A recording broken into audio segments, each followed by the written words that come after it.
Olá, amigos e amigas que acompanham o canal do Luiz Ademar. Grande abraço a todos. Terminou ontem, quarta-feira à noite, a sexta rodada do Campeonato Paulista da Série A2, considerada também a segunda divisão do estado de São Paulo. Campeonato que vem extremamente equilibrado e olhem, com muitos jogos excelentes, grandes gols. Não temos mais invicto. A Ponte Preta, que era 100%, perdeu e perdeu de 3-0 para o Novo Horizontino lá em Novo Horizonte. Duas equipes que vão disputar a Série B do Brasileiro. Mas está líder, segue líder apesar da traulitada 3-0. O Novo Horizontino, uma vitória expressiva, está ali, dentro do G8, grande campanha também. Aliás, dentro do G8, o Linense voltou e tirou o Rio Claro. Olha o detalhe, São Caetano, na zona do rebaixamento, venceu o Juventus dentro do G8 lá na Javari. Hein? Na Javari. E o São Caetano terminou com 2 jogadores a menos. Olha que surpreendente. E mesmo vencendo, continua na zona do rebaixamento de São Caetano. O Lanterninha Monte Azul arrancou empate 2-2 com o Rio Claro, lá em Rio Claro, e tirou o Rio Claro do G8. Continua na lanterna, mas somou um pontinho na estreia. Nem a estreia, né? Porque o técnico André Deco, que assumiu o lugar do Tuca Guimarães demitido, ele é interino. Então o interino já fez um pontinho fora de casa. Artilharia, olha, o Gé, que era artilheiro isolado com 5 gols da Ponte, não marcou. Em compensação, o Caio Mancha, da Portuguesa Santista, marcou na vitória por 3-2 diante do Velo, foi a 5 também. O Ailon marcou na vitória diante da Ponte, foi a 5 também. E o Léo Castro, na derrota por 3-2 para a Portuguesa Santista, também marcou, tem 4. Olha que briga boa. Caio Mancha, Gé, Ailon 5, Léo Castro 4. Briga boa na artilharia. Enfim, vou falar de tudo isso, mas antes vou convidá-los a fazer inscrição aqui no canal do Luiz Ademar, ativar o sininho para cada uma dos vídeos, né? Série A1, Série A2, Série A3, os clubes da A, da B, da C, tudo para você ser avisado e principalmente pedir o seu like e pedir aí a sua pergunta, a sua opinião, a sua sugestão para a gente trocar aquela ideia que a gente faz lá ou no meu Twitter, Luiz Ademar JR, ou no meu Instagram, Luiz Ademar JR também. Então vamos lá, vamos começar com os jogos. Aconteceram todos os jogos, as 8 partidas, ontem, quarta-feira. Algumas à tarde, outras à noite. Eu estive à noite lá em Santos pela VIT Produções, fazendo para o canal do YouTube da Federação Paulista, Futebol Paulista. Jogaço, 3-2, Portuguesa Santista e Velo. Mas vamos começar com o Juventus. Na Javari, um resultado para mim surpreendente. 711 pagantes, 15.800 de renda. O Juventus estava invicto, não tinha perdido ainda, perdeu sua invencibilidade, o time do Vitor Roque. E o São Caetano do Márcio Ribeiro, que a princípio a gente está percebendo que vem brigar contra o rebaixamento, deu um passe de gigante. Deu um passe de gigante, né? A gente já esperava isso, claro, o quê? Um Juventus partindo para cima, um Juventus atacando, partindo ali, e o São Caetano tentando explorar a marcação forte que tem, e o contra-ataque geralmente com o Anderson Magrão, que está em grande fase. Não é à toa que o Bruno Moraes, o Everton, o Jair tiveram algumas oportunidades. Mas no final do primeiro tempo, o Anderson Magrão pegou uma bola inteligente, bom jogador, deu um tapa para o Francis. O Francis saiu na cara do goleiro André Dias e fez 1-0 aos 36 do primeiro tempo. 36 do segundo primeiro tempo. O grande detalhe é que no início do segundo tempo, o Francis, o autor do gol, foi expulso. Tinha amarelo, daí aquele chute, falta, reclamação, tomou vermelho. São Caetano, claro, com um a menos, retrancou e deu sorte, hein? Deu sorte também, competência e sorte, marcação forte, goleiro bem. E aí, Bruno Moraes, Everton, Jair, Gerson, Bruno Nunes, todos tiveram chance de empatar e não conseguiram para o Juventus. Não conseguiram. Aos 43 minutos, o Pablo, zagueiro do São Caetano, foi expulso. Por sorte já era 43, ficou com 9 o São Caetano. E a pressão, o Jair perdeu um gol incrível ainda nos acréscimos, mas o São Caetano conseguiu uma vitória espetacular. São Caetano, 5 pontos agora, ele está ainda na zona do rebaixamento, 15º colocado. Mas o Taubaté tem 5, o Oeste tem 5 e o Lemense tem 6, estão ali próximo. Então passou a querer sair dessa zona incômoda que até agora não saiu o São Caetano. O Juventus, apesar da derrota, que o Juventus fez o quê? Ele caiu 2 posições, é o 7º colocado com 9 pontos, ainda está dentro do G8, ainda está tranquilo. Vamos para outro jogo da tarde, belo jogo. Primavera 2, 15 Piracicaba 2. Jogão, belo duelo, né? Belo duelo. E com um detalhe, mas para o Primavera é legal que o Primavera continua ali entre os primeiros, o G8. O 15, campeão da Copa Paulista, não consegue entrar no G8. Um desespero, não consegue entrar no G8. E com detalhe, hein? O 15 terminou também com 2 jogadores a mais em campo. Assim como aconteceu com o Juventus, tinha 2 a mais em cima do São Caetano. E ninguém venceu quem tinha mais, né? Assim, o que a gente pode falar aqui no primeiro tempo? Começou melhor o Primavera. O Paulo Baia joga muito, hein? Olho nesse Paulo Baia do Primavera aí. 2 boas chances, cobrando falta. Uma delas a bola explodiu no travessão, uma paulada e tal. Mas, aí na cobrança de falta também, o Bruno César bateu e o Rodolfo, zagueirão, fez 1-0 aos 29 do primeiro tempo. Aí, cruzamento da direita, quem fez de cabeça também foi o Vagninho. O Vagninho fez 1-1 no primeiro tempo. 1-1 no primeiro tempo. Aí, claro, a gente foi um jogo equilibrado, um jogo com boas chances para os dois times e tudo. E fomos para o intervalo 1-1. Veio o segundo tempo, e aí o Vaguinho, de novo, numa boa arrancada pelo lado direito, bola cruzada para ele, Vaguinho fez 2-1 aos 17 do segundo tempo, virou o jogo. Primavera virou o jogo. Situação sensacional. Porém, logo em seguida ao 2-1, o atacante Luan Martins, que já tinha amarelo, foi expulso. O 15, claro, com 1 a mais, partiu para cima, e aí o Matheus Anderson foi lançado, 2-2 aos 27 do segundo tempo. Aí aquela coisa, né? Fez o segundo gol, o 15 cresce, o Primavera, calor terrível em Indaiatuba, recua, o 15 batendo, e a marcação sossegada do Primavera. No finzinho do jogo, o Bruno Santos, também do Primavera, foi expulso, mas ainda com 9, na marcação, na inteligência, Primavera do Ricardo Cobalcini conseguiu o empate em casa, mas importante, com 2 a menos. E o 15, apesar de 2 a mais do Kleber Gaúcho, não conseguiu vencer. Primavera é o terceiro colocado com 11 pontos, continua na terceira colocação, não perdeu essa terceira colocação. E o 15 deu uma despencada, está em 11º com 7. É verdade que é 2 pontos do G8, mas o 15 não consegue chegar, né? Outro 2-2 foi Rio Claro e o Lanterninha Monte Azul. Surpreendente, né? O Monte Azul tinha mandado embora o técnico Tuca Guimarães, porque só tinha um pontinho na competição. O Andrew Deco foi o interino.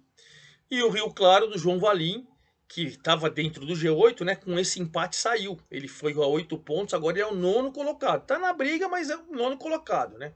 No final da partida teve uma confusão, teve uma bola que a diretoria do Rio Claro achou que entrou. É meio complicado, né? Foram lá, ameaçaram o árbitro, tudo isso vai para a súmula, vai ser complicado para todo mundo. Mas enfim, um cruzamento, a bola do Sapeca tentou chutar, a arbitragem deu que a bola não entrou e o Rio Claro entendeu que foi aquelas confusões que a gente sabe todinho. O detalhe, o Monte Azul as 2 vezes esteve na frente do placar. Primeiro, aos 18 do primeiro tempo, no cobrança de escanteio, desvio no primeiro pau, no travessão ali, a bola no travessão, Wesley veio e faz 1-0 aos 18, né? Aos 18. O Rio Claro foi para cima e numa cobrança de falta que o André Zuba deu uma falhada, o Jadson empatou. Jadson empatou no primeiro tempo. Maravilha, jogo equilibrado, vamos para o segundo tempo.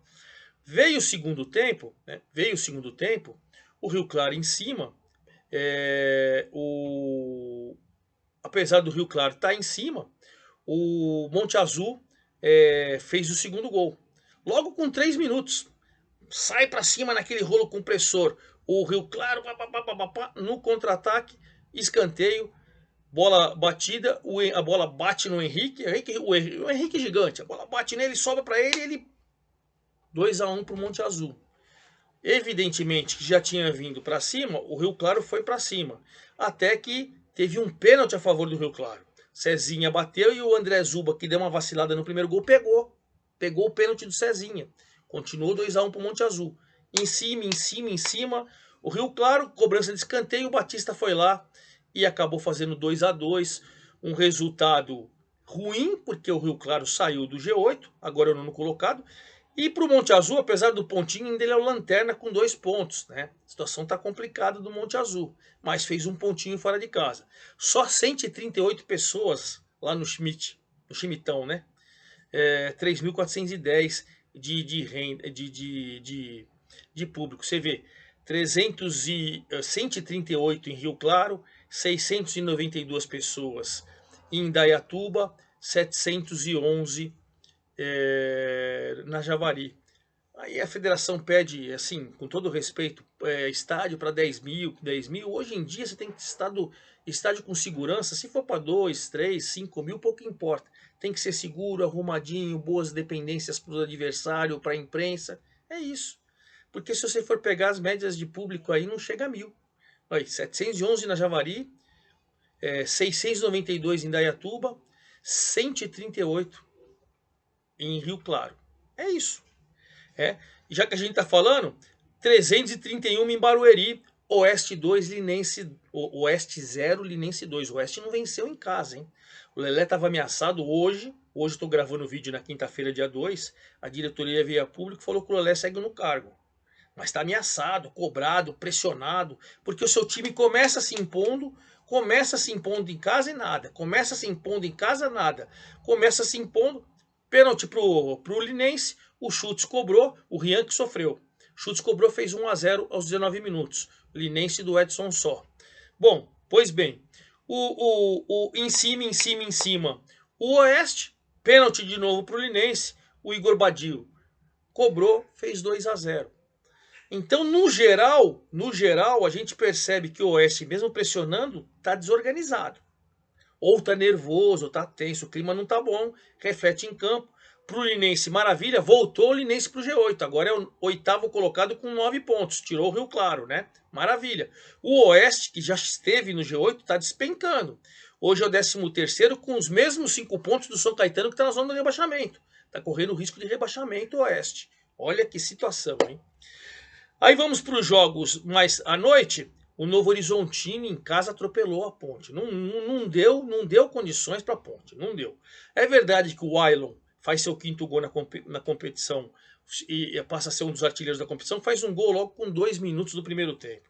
Tudo que a Ponte pensou, né, vai para o espaço. Se enfrentando um time forte que nem o seu, um time de Série B, beleza. Depois teve um pênalti para o Novo Horizontino que o juiz percebeu o impedimento e anulou. Aí que acontece? A Ponte Preta tentando alguma coisa, o zagueiro Guilherme é expulso. Guilherme Souza é expulso. Aí, gente, aí complica de vez. O Novo Horizontino continua em cima. A Ponte Preta ainda teve uma chance com o Elvis para empatar, mesmo com 1 a menos. Aí vem todo o segundo tempo sem com 1 a menos, para variar, com 40 segundos, o Rodolfo mete a bola e o Jean Carlos faz um gol contra. 2 a 0 com menos de 1 minuto do segundo tempo. 2 a 0, um jogador a menos. Aí, logo em seguida, o Renan Gorni, que aliás teve várias oportunidades na partida até para ampliar, teve pelo menos 2 grandes oportunidades, ele faz com 4 minutos 3 a 0. Matou, se liquidou a Ponte, nada a reparar. Caiu o último invicto, caiu o único time 100%.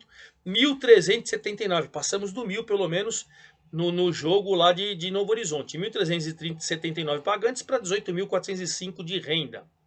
Aí nós vamos pro jogo que eu trabalhei pelo YouTube do Futebol Paulista lá. Que jogaço! Portuguesa Santista 3, Velo Clube 2. Jogaço! Sérgio Guedes, técnico da Portuguesa Santista, Alberto Félix, técnico do Velo Clube. Olha, jogadores interessantíssimos dos dois lados. O goleiro Leandro da Portuguesa é muito bom. Os dois laterais, Kellyton e Ivandro da Portuguesa Santista. Os dois volantes, Nonato e Judá. O Caio Mancha com uma fase espetacular fazendo gols. Bons jogadores, Danilo e Diogo Carlos. No lado do Velo Clube, acho que o Caio Alain, o goleirão, vacilou muito ontem. O Ianan é bom lateral direito. Thiago Rubim, camisa 7, é muito bom. Léo Castro também. Enfim, o Filipinho, camisa 10. Os dois times interessantes que eu acredito que estarão no G8 no final. São 15 rodadas, né? Eu acredito. Jogaço. A Portuguesa Santista é o seguinte, foi quase 100%. Teve 5 chances no primeiro tempo, fez 3 a 0. O Velo Clube, quando estava 0 a 0, o Léo Castro perdeu um gol inacreditável da pequena área. Aí, tudo de cabeça. O cruzamento é do Carlos Alberto, o Danilo, aos 12 minutos do primeiro tempo, faz 1 a 0 de cabeça. Depois, o ótimo lateral esquerdo, Evandro, cruzou da esquerda, né?